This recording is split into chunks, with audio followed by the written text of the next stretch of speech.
Hello. In the last series of videos, we looked at the structure of medieval society as it had developed by around about the 10th century. In particular, we described the feudal and the manorial systems, these two parallel systems that involved the exchange of land for services. But medieval people would see these two systems as somewhat different. They would argue that the feudal system is characterized by the exchange of land for professional or for skilled service. And by that, they generally mean military service. Although, as I said, by the 12th century, some kings are beginning to give fiefs to people who are lawyers.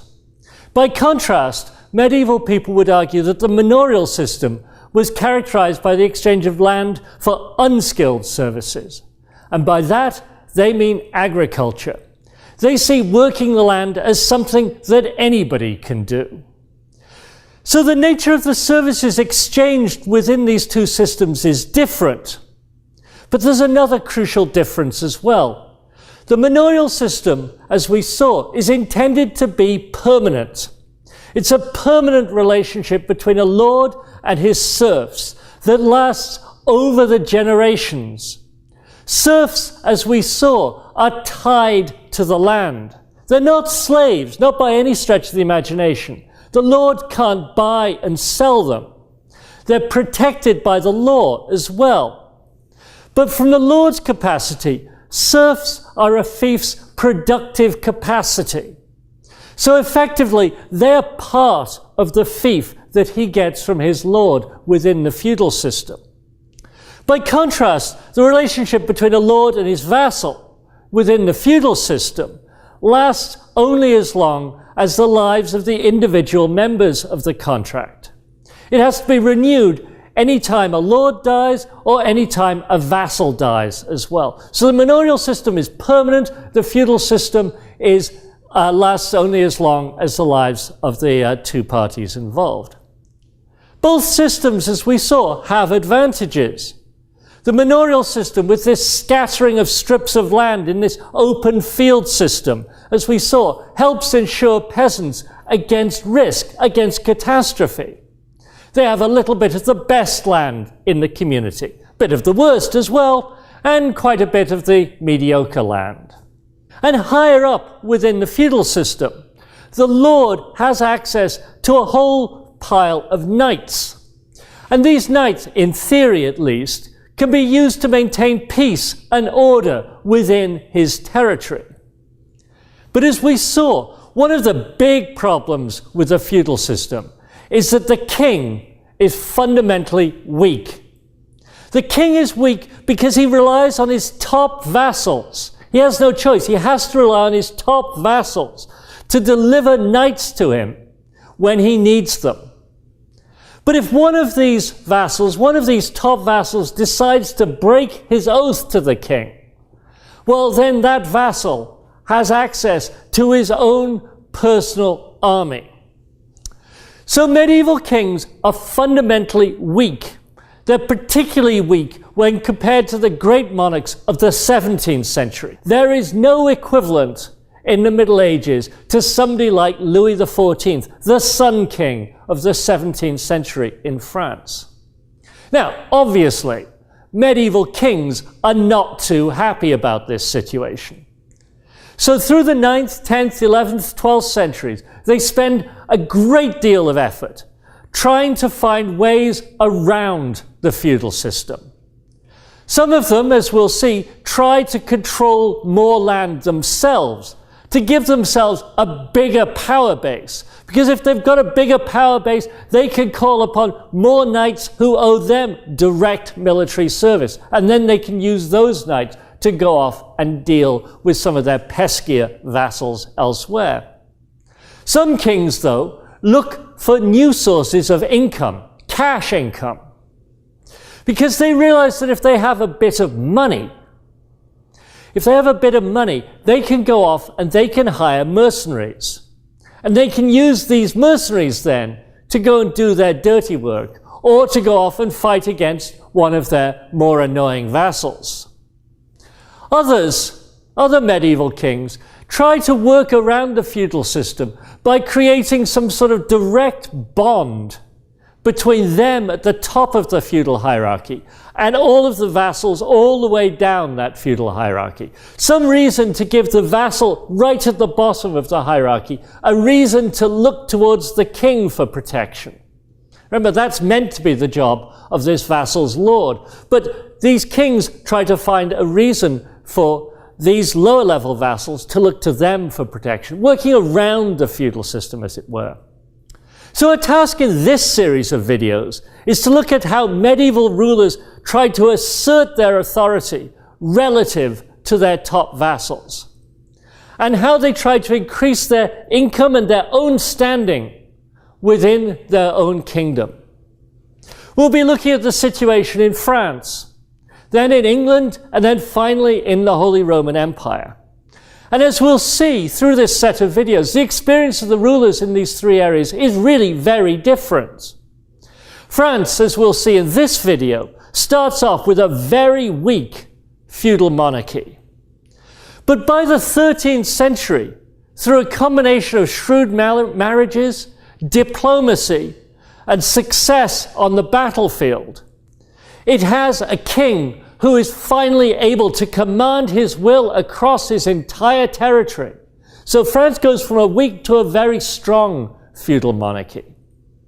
By contrast, in England, a rigorous, centralized feudal system is imposed at the point of the sword in the year 1066. But over the next 250 years or so, the king's vassals are slowly able to chip away at the king's power and rein him in. And then they develop institutions that'll force the king to take into account their own views. The situation in the Holy Roman Empire is different again.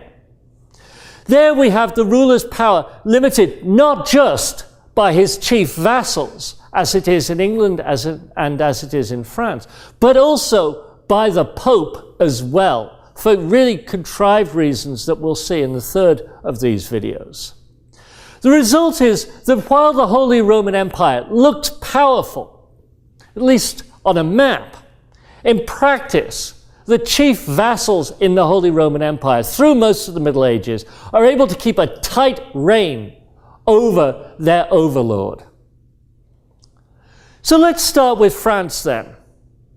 After the division of the Carolingian Empire, under the sons of Louis the Pious in the middle of the 9th century, the eastern and the western halves of the empire begin to go their own separate ways. The title of Holy Roman Emperor, as we saw, goes with Louis the Pious's eldest son, and he gets the best bit of the Carolingian Empire, and that's the middle bit.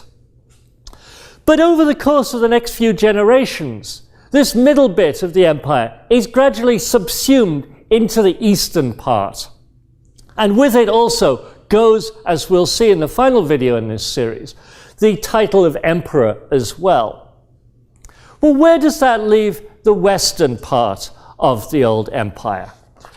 Well, the man who calls himself King of the Franks in the 9th and 10th century really has very little real power.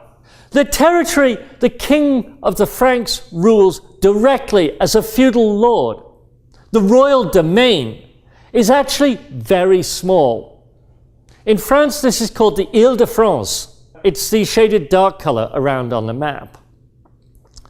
The whole of the Ile-de-France runs about 50 kilometers in breadth and 100 kilometers in length.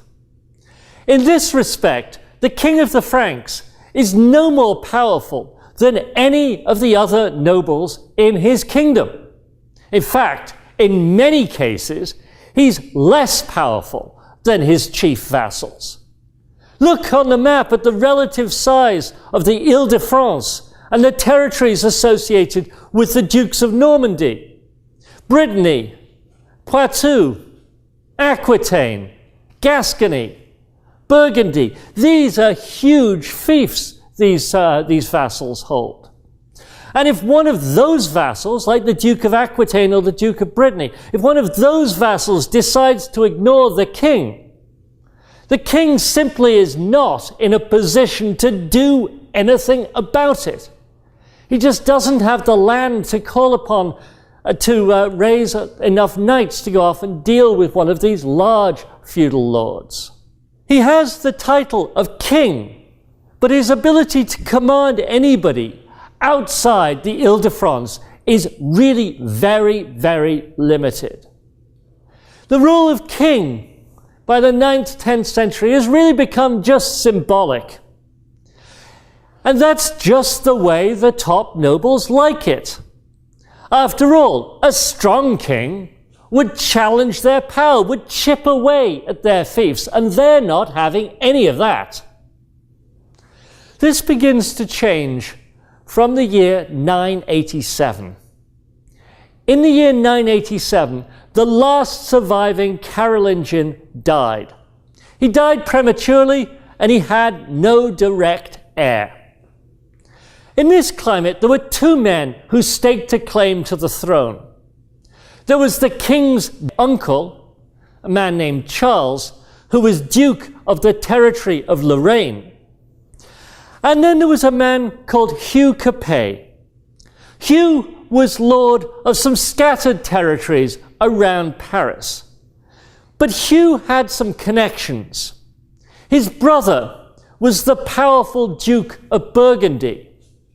And Hugh also had the support of the top churchman in France, the Archbishop of Reims. And the Archbishop of Reims was the one who would actually have to perform the coronation of whoever becomes the new king. So Hugh is in a reasonable position. The Archbishop's role here is very important.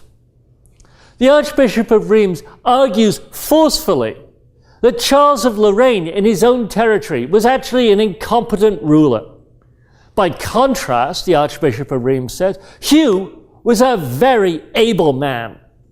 And this, the Archbishop argued, meant that God had clearly intended Hugh to become king and not Charles, because the king had been given by God the gifts that he would need to rule effectively. And with this endorsement, the nobles all agreed, and Hugh would become their king. The nobles who'd agreed to allowing Hugh to become king certainly didn't think that they were establishing a new dynasty. As far as they were concerned, the title, King of the Franks, was just something which was from now on going to alternate between some of the chief families around in the French kingdom. When Hugh died, they imagined that they'd simply get to choose a new king, a king from another powerful family. But Hugh didn't see it like that. Upon becoming king, Hugh began complaining that the duties of the king were simply too much for one man to take care of. So he asked his nobles to allow his son to be crowned as well, so his son could rule as some sort of deputy king. We saw Diocletian actually do something very similar with Maximian in the 3rd century. The nobles grumbled about this, but in the end they agreed. This was a very clever stroke on Hugh's part. It was a clever stroke because it meant that when Hugh died, his son would automatically become king because he already was deputy king. He'd already been crowned, after all. Following Hugh, most French kings through the Middle Ages have their sons crowned while they're still alive to ensure a smooth succession, to ensure that the nobles do not take over and try to choose their own new king. What this process does is it turns the monarchy in France into an hereditary one. And as a result of that maneuver, Hugh Capet is credited with establishing a new royal dynasty in France. A dynasty that takes its name from him, the Capetian dynasty, from Hugh Capet. The Capetians would go on to rule France from 987 with the coming of Hugh to the year 1328. And it's under the Capetians that France is transformed into a strong, centralized feudal monarchy. That said, under Hugh, really the power of the King of France was at its lowest ebb. In theory, at least, the king had the power to issue decrees that were meant to carry the force of law throughout his entire kingdom. And in theory, he could call upon all the men in that feudal hierarchy to follow him into battle. In practice, he really didn't have those powers at all. Those powerful regional lords in France, men like the Duke of Normandy, the Duke of Brittany, the Duke of Gascony, Aquitaine, Burgundy, those sorts of men, they only bothered to enforce Hugh's decrees when it was in their interests. After that, they really didn't have much interest in the king at all. And what could Hugh do about it? Well, really very little. He simply doesn't have access to the number of knights that he needs in order to go off and deal with men like them. The Ile-de-France is just a few thousand square kilometers big.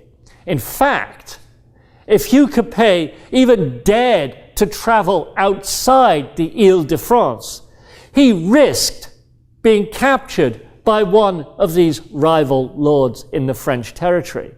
The lord probably wouldn't have killed him, but they would have held him for ransom. They would have used the king as a pawn in order to exact some sort of tribute from the person running the Ile-de-France in his absence. The only real asset that Hugh Capet had was the prestige which goes along with being king. In being king, he had been anointed. He'd been made sacred, in other words, by the Archbishop of Reims. He'd been made into a sacred figure by virtue of being crowned. So bumping off Hugh Capet would, at the very least, risk the wrath of God. So you're going to take that seriously. You're not going to be trying to assassinate the king in that sense. The only real asset that he had with his position was his prestige. In becoming king, the Archbishop of Reims had anointed him. That is to say, Hugh had been made into a sacred figure. At the very least, that meant that nobody was going to try and assassinate him, because doing so would risk the wrath of God. The only other asset Hugh had was his relationship with the church, because across all of France, not just within the Ile-de-France, but across all of France, Hugh had the right to appoint all of the bishops in the church. This meant that at the very least, the church in France would be stacked with men who supported Hugh Capet. Although they did occasionally fall out with some of the great lords across France, Hugh and his early successors understood that there was another way to increase the power of the King of the Franks as well. And this wasn't on the battlefield, it was in the bedroom. As I just implied, the title of King of the Franks comes with a lot of prestige associated with it. And so Hugh and his immediate successors make a point of trying to arrange the best marriages they can for their children. We talked a little about this in an earlier video. At the highest levels of society at this time, marriage is an important diplomatic tool. It's a way of consolidating alliances between families. It's a way of gaining new territories. Quite literally, it unites families, because any children of the union will become heirs to the lands of both their father and their mother. And I have to reinforce this point again. There's absolutely nothing at this point against women inheriting within the feudal system. And so what the Capetians did at this early stage is they scoured the French countryside for counties or for principalities that had fallen into the hands of childless young widows in particular, or unwed daughters. And then they offered them the possibility of the prestige of marrying into the royal family. And in this way, over the course of a few generations, they're able to bring more land under their own direct control. And in doing so, they're able to increase the size of the feudal army that they can bring to battle. By the early 12th century, the Capetians had been able to add to the size of the royal domain. They'd picked up scattered territories here and there, largely through marriages. But the problem was, now the Ile-de-France was not a single consolidated holding. It meant that if the king wanted to travel from one part of the Ile-de-France to another, frequently he had to cross the land of another lord. And to do that, he needed to get this other lord's permission. So in 1108, when he came to the throne, King Louis VI is determined to do something about that. He's determined to consolidate the royal domain, take on some of these small lords who hold territories between chunks of the Ile-de-France, bring them into the royal domain, consolidate the royal domain in that way. We know quite a lot about Louis VI, or Louis the Fat, as he's called sometimes, because a monk from the Abbey of Saint-Denis writes a biography of him. This monk's name is Suger. Suger was actually in an ideal position to write a biography of Louis. The two men had known each other since they were teenagers, so Louis trusted him. In fact, early on in his kingship, Louis used Suger as an ambassador to the papal court on a couple of occasions. But in the year 1122, Suger was promoted to become abbot of the monastery of Saint-Denis. Saint-Denis at that time was just outside Paris. Nowadays, it's right in the middle of the city. This is a stained glass window from the Abbey of Saint-Denis, Suger's monastery, and this is a representation of the great man himself in stained glass. But the fact that Suger had become abbot of Saint-Denis didn't actually stop his involvement in Louis's government. Actually, precisely the opposite. Because shortly after he became abbot, Louis made Suger head of the entire civilian side of his government.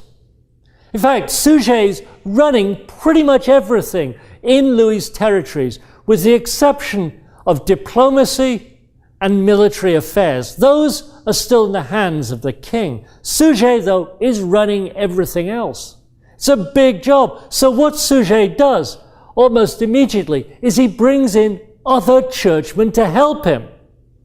We already saw churchmen getting involved in government. We saw Charlemagne use churchmen already. Remember his Missi Dominici. One of them was always a churchman. What Charlemagne appreciated back there in the late 8th, 9th century, what Louis appreciates at the beginning of the 12th century, is that churchmen make ideal administrators. They're an excellent choice for staff in your government. They're an excellent choice because they're educated. And if they're educated, that means they can read and they can write. That means they can send out letters, precisely worded letters to every end of the kingdom, commanding this, that, and the other thing. And of course, they can read the responses that come back, which of course will be written by other churchmen. And then, of course, they can use these records and archive them. So they've actually got a continuous growing archive of diplomatic correspondence. But they can also keep other sorts of records. They can keep accounts. If some lord owes the king a certain tax, these monks can keep records of whether this tax has been paid. Actually, they can even keep record of the existence of the tax itself.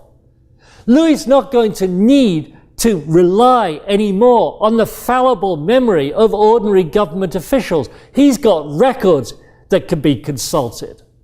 So he's never going to miss any money or any service that is due to him. This is an enormous innovation. So Suger helps Louis run his kingdom far more efficiently. But here again, we've got the church working for the state. Now, neither Louis nor Suger have any problem with that. But what happens if, down the road, the king happens to fall out with the church? What happens if the king finds himself, say, excommunicated for some reason or another?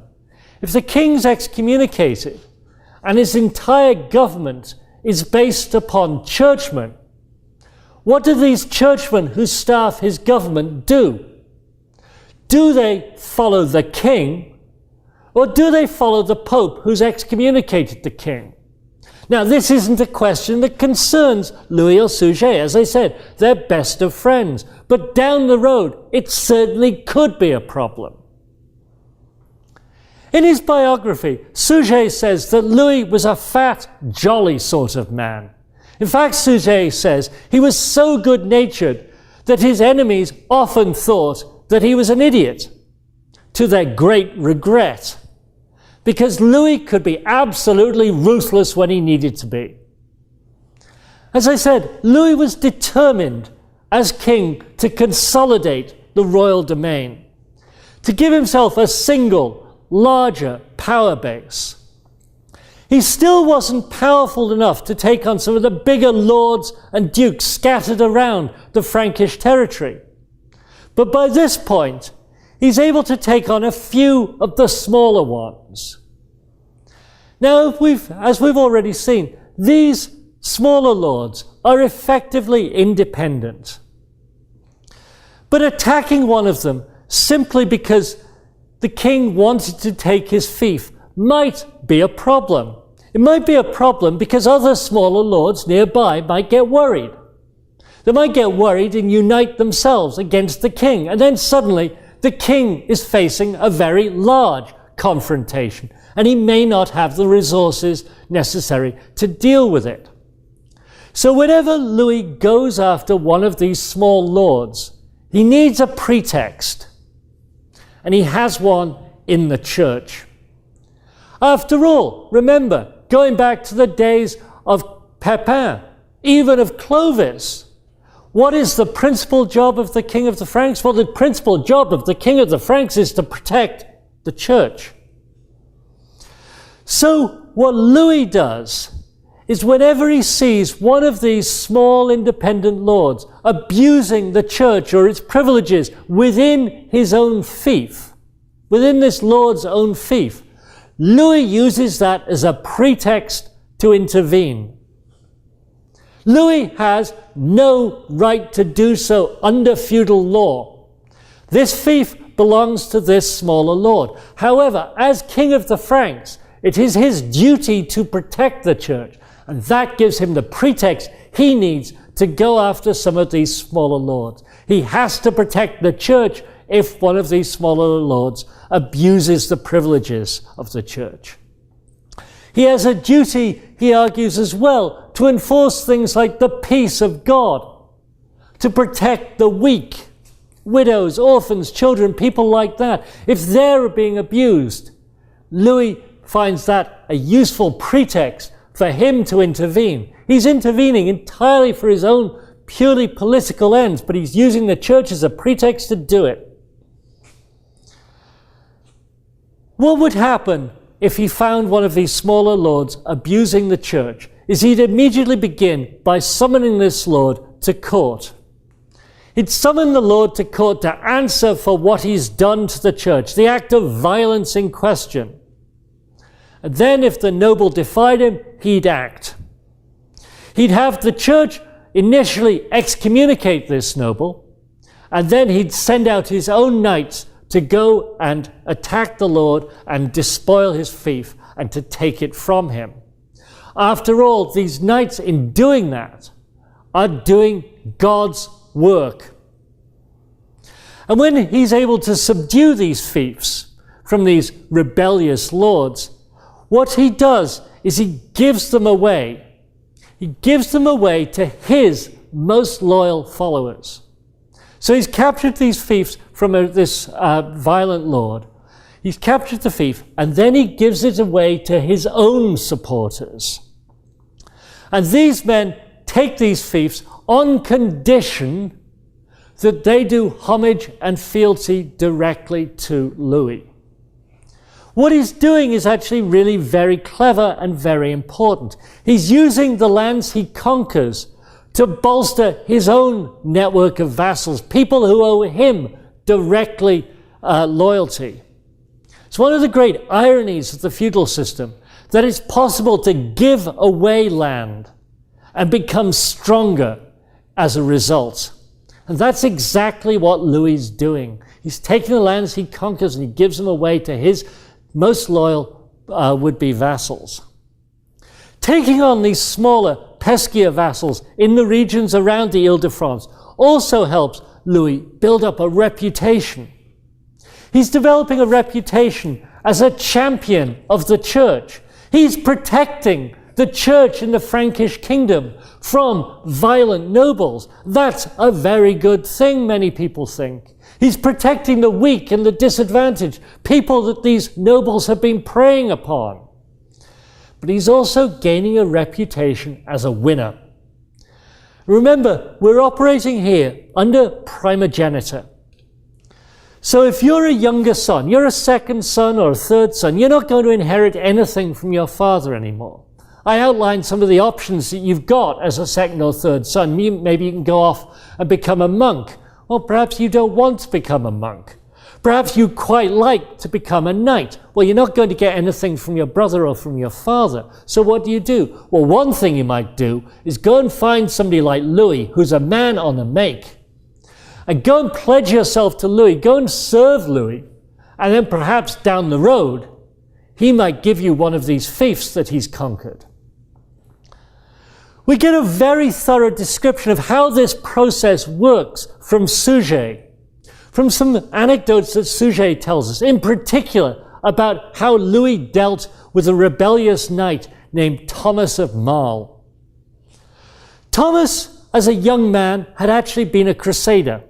That is, he'd gone out to the Holy Land and fought in the First Crusade.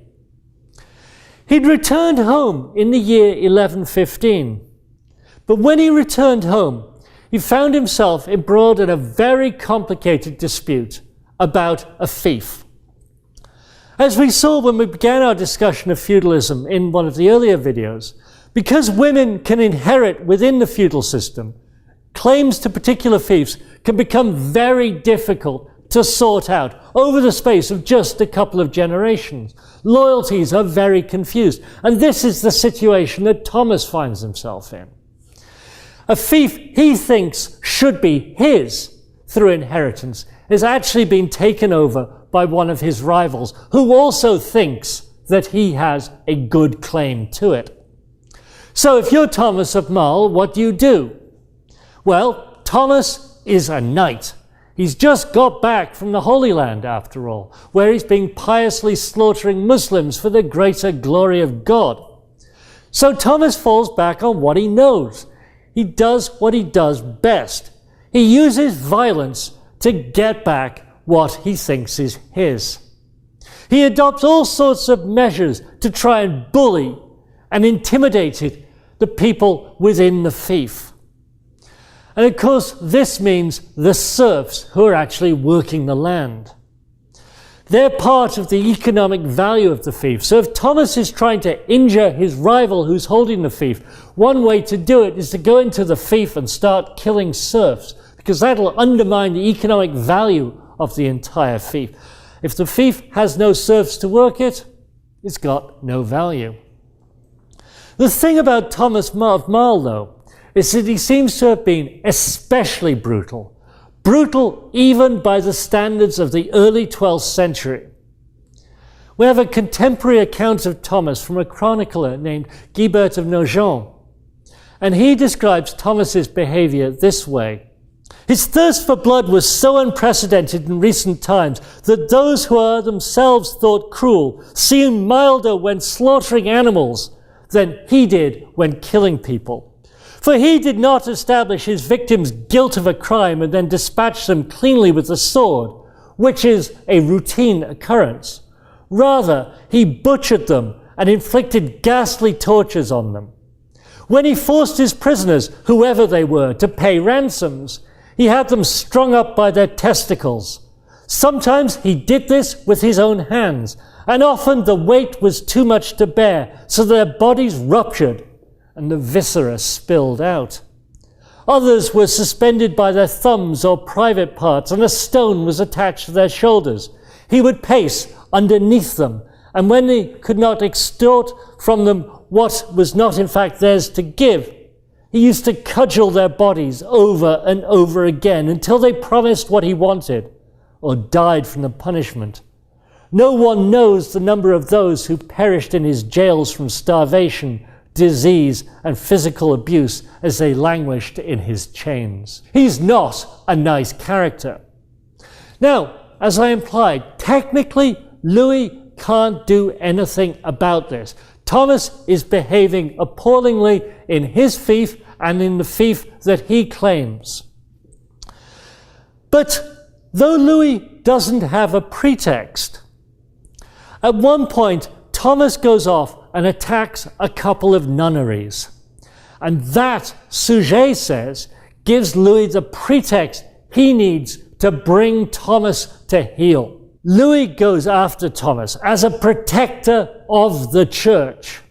And Suger describes Louis then as piously slaughtering the impious, cutting them down without mercy because he found them to be merciless. He's going out and he's slaughtering Thomas's own supporters. He burns down Thomas's castles.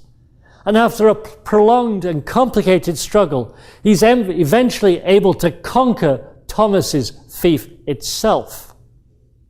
There's a few important things to note about this. The role of the church is vital. The church is what gives Louis his pretext for action. But secondly, note that the church has absolutely no problem whatsoever with this sort of violence. It has no problem with violence to root out evil. Medieval Christianity is not, not, a pacifist faith. They have no problem with the idea of using violence in pursuit of a pious case. But the third thing which is important to note is that Louis is establishing himself this reputation as a man who gets things done. And this causes more people to begin to side with Louis. It gets him more supporters, more people who are prepared to pledge their loyalty directly to him. Now, we shouldn't exaggerate Louis VI's achievements. The most powerful lords in France still turn their nose up at him. They have no interest in acknowledging Louis's power whatsoever, and Louis is still in no position to force his authority on them at all. Those top lords are still effectively independent.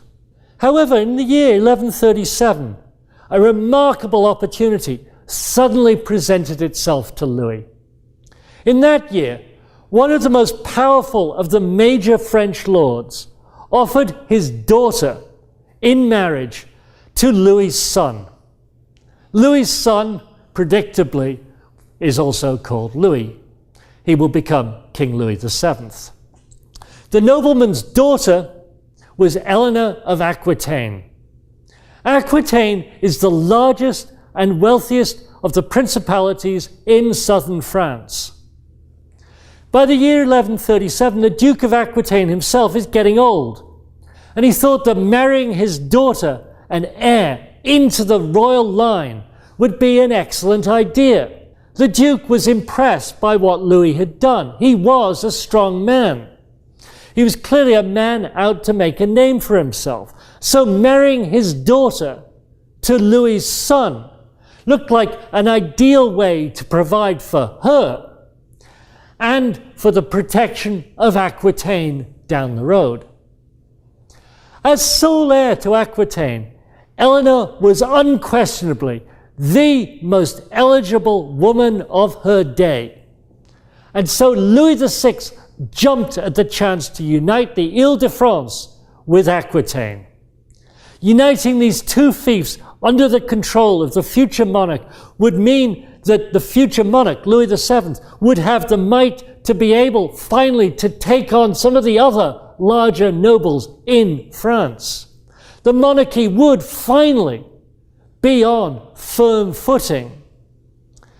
Louis died shortly after the marriage was concluded, and so in 1137, Louis VII became king. This is the tomb of Louis VI. Louis is the one on the top. He's the one holding the sword. He's buried here in the Abbey of Saint-Denis. That's Suger's old abbey. By Louis's day, Saint-Denis had become the traditional burial place for French kings, and had been for about 200 years, and it would remain that way up to the French Revolution at the end of the 18th century. Louis VII was a very different type of man to his father. Louis VII was gentle, serious, and he was a devout man as well. He was very pious. And instead of consolidating Capetian power further, Louis VII's main interest seems to have rested in protecting the church. And Louis quickly found he was unhappy, deeply unhappy, with this marriage to Eleanor of Aquitaine. He was meek, he's pious. She's passionate, gregarious, and much more sophisticated than him. There were rumors as well floating around at court that she'd had intimate relations at one point with her uncle. But what was especially scandalous about that was that this affair had happened while the two of them were off on crusade to the Holy Land. At one point, Eleanor is reported to have said that Louis was better fit for a life of endless prayer than he was for one long night in a queen's bed.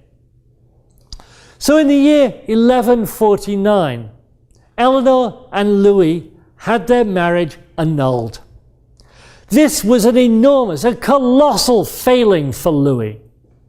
It was an enormous failing because when Eleanor left, when she left the marriage, she takes Aquitaine with her. It's her fief after all. But there was worse to come, because shortly after their marriage was annulled, Eleanor of Aquitaine marries Henry, the Duke of Normandy. This means that the Duke of Normandy, already a very large duchy in the north, the Duke of Normandy would become Duke of Aquitaine as well. This meant that his power base suddenly doubles in size, and that's worrying to the king. But there's something even more worrying about this development for Louis. As we'll see in the next video, back in the year 1066, the Duke of Normandy had come to conquer England. But this didn't mean that he just gave up Normandy when he conquered somewhere bigger. No, of course not. He keeps Normandy as well. So in other words, Normandy was part of the King of England's territories. So when he marries Eleanor, Henry, Duke of Normandy, shortly afterwards becomes also King of England. He becomes King Henry II of England. What this means is that after the marriage of Eleanor of Aquitaine and Henry, Duke of Normandy, by 1154, the most powerful man in France is now the King of England as well. As this map shows, the Ile-de-France is in purple in the center of France.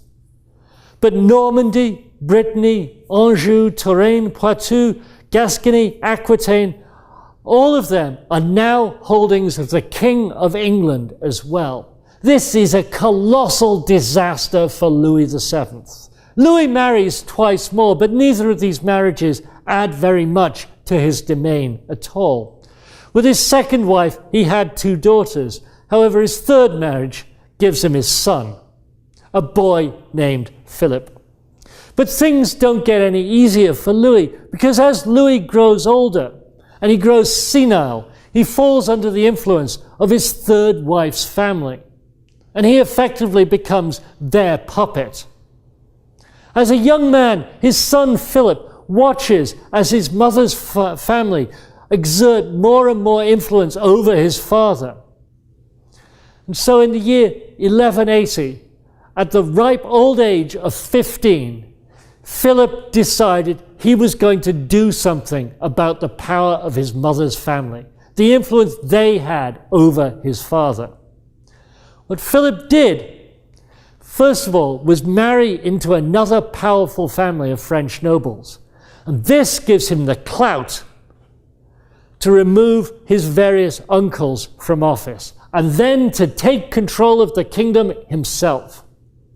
Philip effectively deposes his father, and for his part, Louis VII is good enough to die very shortly afterwards.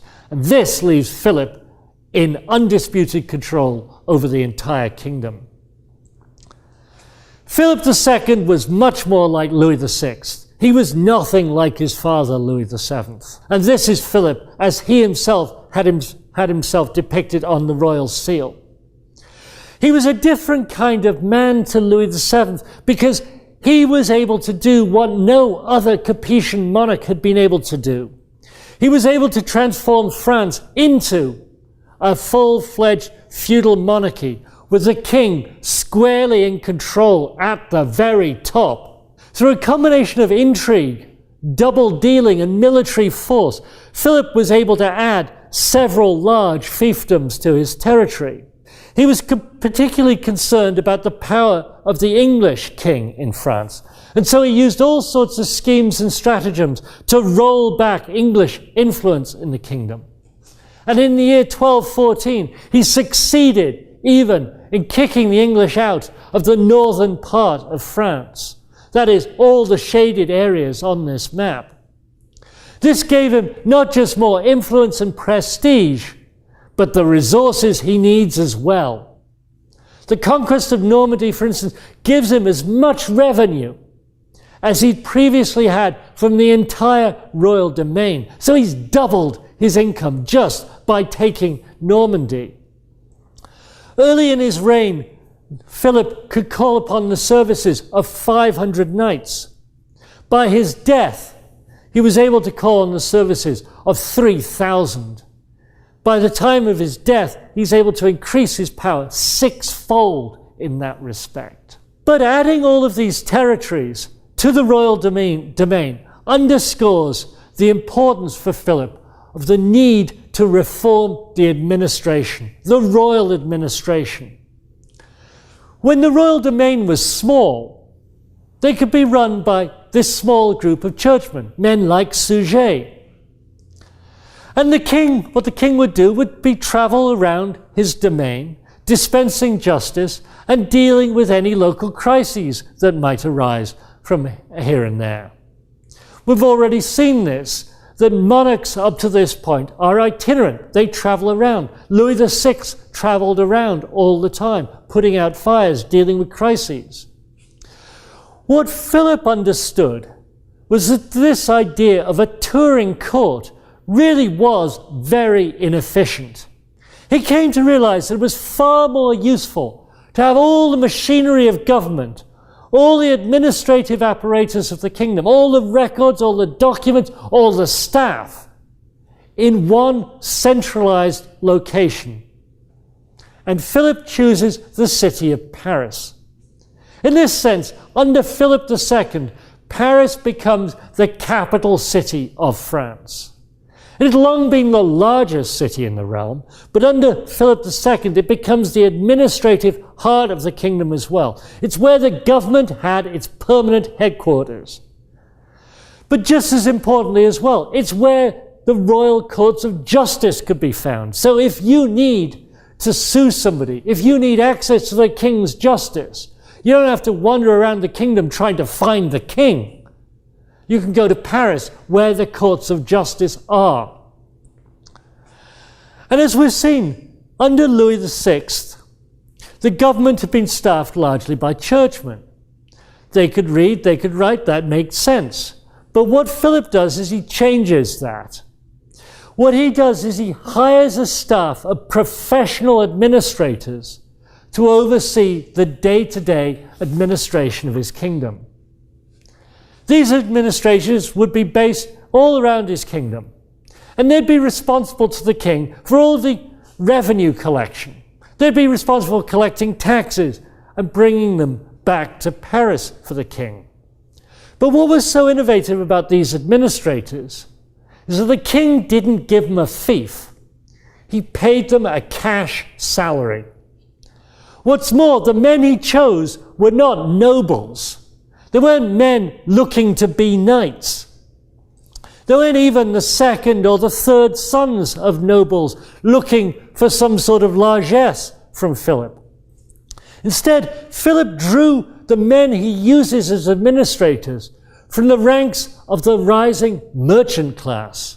And we'll have a bit to say about the growth of the merchant class in the next series of videos. But the thing about merchants is that they have many of the skills that churchmen do by this point. That is to say, they can read and write as well. They're very good at keeping accounts because they've done that in their own work, in their own training. Now they're doing it for the king. But by taking in the sons of merchants into the royal administration, Philip is developing a hierarchy independent of the feudal hierarchy. These men owe their appointment, they owe their plum job, not by birth, but by their relationship to Philip. Philip chose these men to have these plum jobs, and if he appoints them, he can get rid of them if they fail, or if they're dishonest, if he doesn't like them. This means that these administrators are always going to be very loyal, fundamentally loyal to Philip. They're not going to be swayed by some feudal thug looking to get some sort of advantage. Philip's bureaucrats were just that. They were Philip's bureaucrats. They're always going to be loyal, first and foremost, to Philip himself. By the time of Philip's death, then, he was able to make his will felt in almost any part of France. So what's happened then in France is we've gone from a weak, decentralized feudal system at the end of the 10th century, a system where local lords hold the majority of power, to a strong centralized feudal government under Philip II by the end of the 12th, beginning of the 13th century. And it's a government now. We now have a regularized administration which is based in the city of Paris.